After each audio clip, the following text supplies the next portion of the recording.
What's going on in the American presidential elections is pretty unbelievable. Just in case you haven't been following it, allegedly, this frog is a white supremacist, this man is an idiot, this woman has stage 3 Parkinson's, a reality TV show host may become the most powerful person on the planet, and this gorilla died for no reason. These elections are insane. For this video, I thought I would focus on media bias, which has been rife throughout the campaign.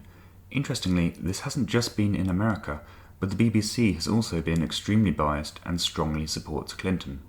Just to be clear, I'm not a fan of Donald Trump, but it is genuinely shocking how the BBC heavily underplays Clinton scandals or simply does not report on them. For example, just to recap on the email scandal, she said she didn't send or receive any emails that were classified at the time. That was a lie. The FBI found 110 emails that were classified at the time.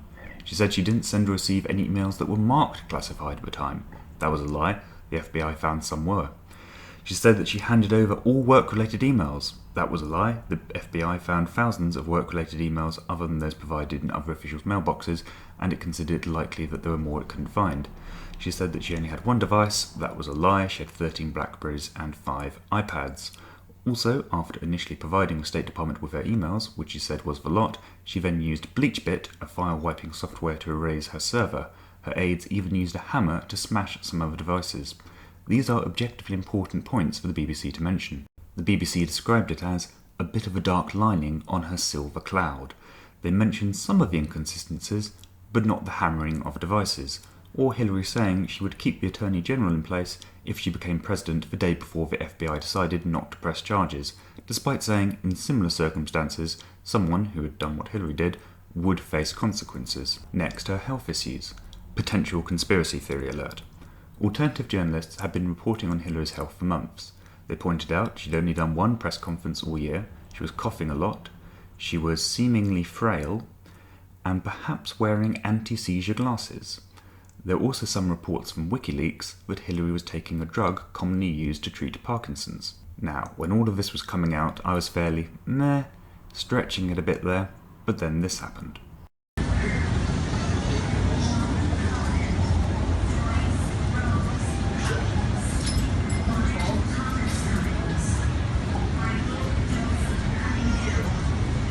If you haven't already, watch it a few times.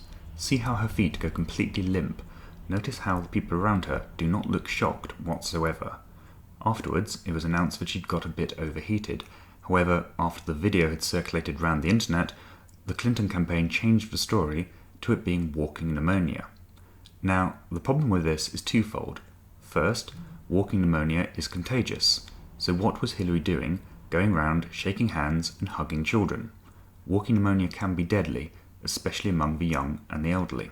Secondly, if your job is to look after a 68-year-old woman and they collapse due to pneumonia, what do?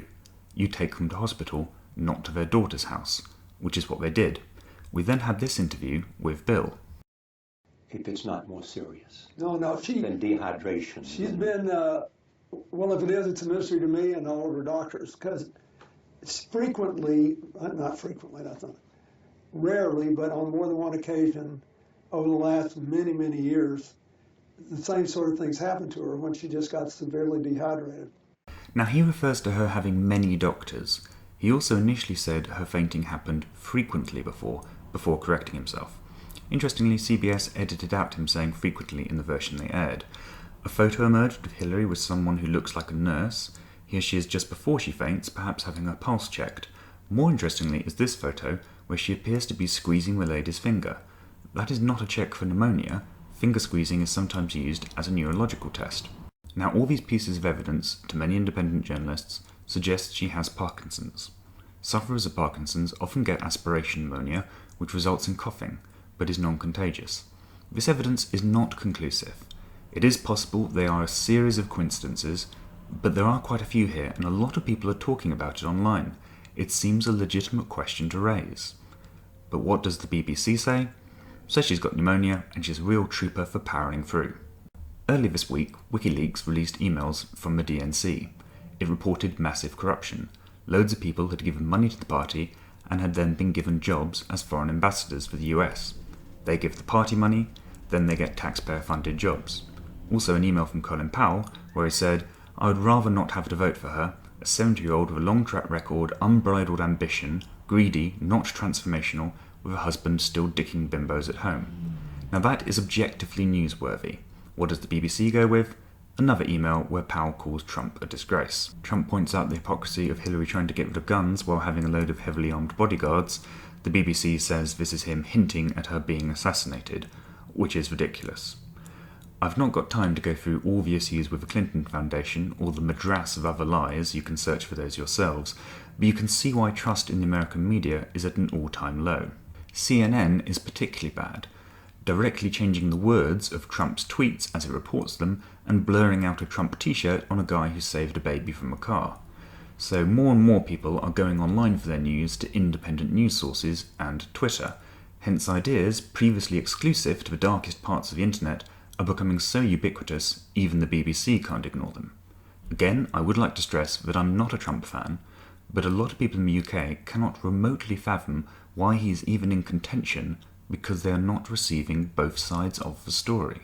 Yes, he is erratic and often offensive, but you have to bear in mind that America's just had 8 years of Obama, who comes across very calm, cerebral and balanced, and what's happened? Wage growth has stagnated, many have dropped out of the workforce, troops were prematurely pulled out of Iraq against the advice of the CIA to help Obama win his second term. This led to a destabilization and the rise of ISIS, which has led to the deaths of hundreds of thousands of people. The American government gave guns to Mexican drug cartels. $150 billion was released to Iran, which has said that it wants to obliterate America, Israel and Saudi Arabia. This has led to an arms race in the region, with Saudi Arabia now overtaking Russia in terms of military spend and stepping up the proxy war in Yemen, killing thousands. There are reports that the so-called moderates that the US is arming in Syria are affiliated with Al-Qaeda and who seem to be beheading children. Domestically, race relations have drastically worsened and the national debt has increased by around $10 trillion. This probably won't be that apparent to you if you just rely on the BBC. To be clear, it's not just the BBC that's under or selectively reporting, but the BBC frustrates me the most as it's the most viewed TV and online news source in the UK, is licence funded, and people also tend to think it is less biased than other news sources because it's a public service broadcaster, which is simply not true. I'll do some more videos on the BBC at some point, but this election campaign is truly historic. If Trump wins, this will symbolise the collapse of the mainstream media and the counterculture becoming the mainstream. It will also leave Clinton with a frog in her throat.